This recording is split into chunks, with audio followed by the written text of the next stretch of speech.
Hi மக்களே, எல்லோரும் எப்படி இருக்கீங்க? ஓகே, நம்ம இன்றைக்கி பார்க்க போகிறது கருவேப்பில்லை சாதங்க. இது வந்து நம்ம வீட்டிலே வந்து ஃப்ரெஷ்ஷாக வளர்ந்தது. ஸோ அதனால தான் உங்களுக்கு காமிக்கலாம் அப்படின்ட்டு. ஸோ வாங்க இந்த சாதம் எப்படி பண்ணுறது அப்படிங்கிறது பார்க்கலாம்.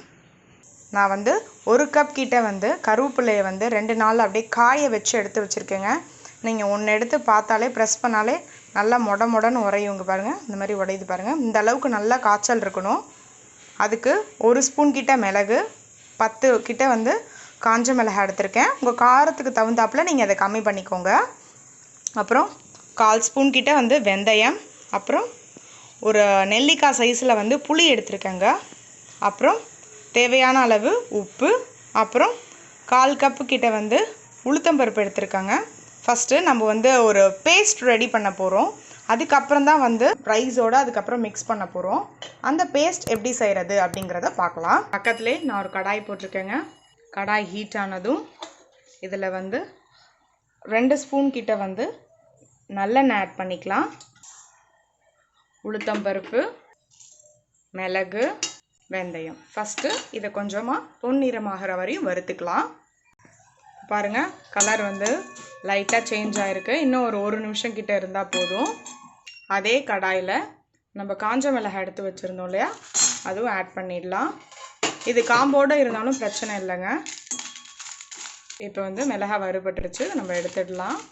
இது கூட ஒரு 7-8 பூண்டை வந்து அப்படியே நான் பச்சையாக ஆட் பண்ணுறேன். தோல் உரிக்க வேண்டாம், அதை அப்படியே ஆட் பண்ணிடலாம். இதை நான் சொல்ல மறந்துட்டேன் ஃப்ரெண்ட்ஸ். இதை அதாவது ஆட் பண்ணிக்கலாம். பூண்டு ஒரு நிமிஷம் கிட்ட வறுபட்டால் போருங்க. ரொம்ப வந்து பொன்னிறமாக வேண்டாம். நம்ம வந்து இப்போ அதுக்கப்புறம் எல்லாத்தையும் வதக்க தானே போகிறோம். ஸோ அப்போது ஜஸ்ட் 1 நிமிஷம் கிட்ட வந்து அதை வறுத்து எடுத்துக்கிட்டேன். அதே கடாயில் நம்ம வந்து காய வச்சுருந்தோம் இல்லையா கருவேப்பிலை இலைகள், அதையும் அதோட போட்டு ஒரு நிமிஷம் கிட்ட நல்லாவே வறுத்துக்கலாம். இப்போ பாருங்கள், நல்லாவே நம்ம வறுத்து எடுத்துக்கிட்டோம். ஒரே ஒரு கருவேப்பிலை எடுத்து ஒடிச்சு பாருங்கள். இந்த பாருங்கள், நல்லா டக்குன்னு வச்சோடனே அப்படியே பொடியாக மசிஞ்சு வருது பாருங்கள். இந்த ஸ்டேஜ் போதும். நான் இப்போ அடுப்பை வந்து ஆஃப் பண்ணிடுறேன். நம்ம வறுத்து வச்சுருந்தோம் இல்லைங்க எல்லா ஜாமான்களையும், இது ஃபஸ்ட்டு நம்ம எல்லாத்தையும் கிரைண்ட் பண்ணிக்கலாம், கருவேப்பிலையை தவிர. இப்போது பெருங்காயம் பவுடர் ஆட் பண்ணியாச்சு. நீங்கள் வந்து இதை கட்டியாக வச்சுருந்தாலும் பரவாயில்ல, இந்த ஸ்டேஜில் ஆட் பண்ணிக்கலாம். இது கூட வந்து தேவையான அளவு கல்லுப்பு ஆட் பண்ணிக்கலாம். அடுத்து நம்ம ஒரு புளியை எடுத்து வச்சுருந்தோம் இல்லையா, நெல்லிக்காய் அளவு, இதோட ஆட் பண்ணிடுறேன். இப்போது இது கூட வந்து கொஞ்சமாக நம்ம தண்ணி விட்டு நல்லா எல்லாத்தையும் கிரைண்ட் பண்ணி எடுத்துக்கலாம்.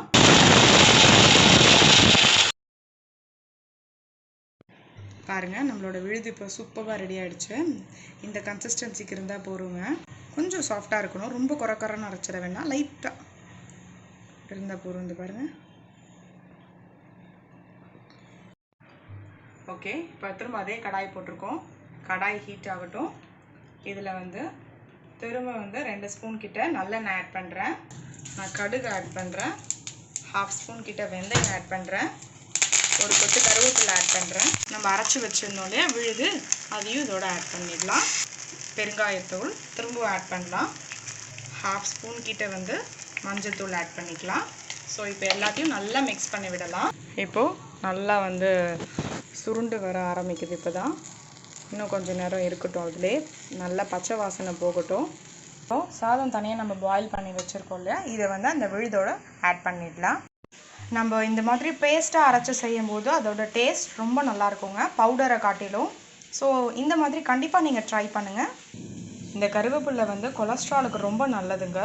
ஸோ இது மாதிரி மந்த்லி ஒன்ஸ் வந்து இந்த மாதிரி ட்ரை பண்ணோம் அப்படின்னா ஹெல்தி, ரொம்ப உடம்புக்கும் நல்லது அது. ஸோ இப்போ ஆஃபீஸ் கோயர்ஸ்க்கெலாம் வந்து இது கண்டிப்பாக வந்து ரொம்ப ஈஸியாக ரெடி பண்ணிடலாம். ட்ரை பண்ணுங்கள், டேஸ்ட் பண்ணுங்கள். தேங்க்யூ.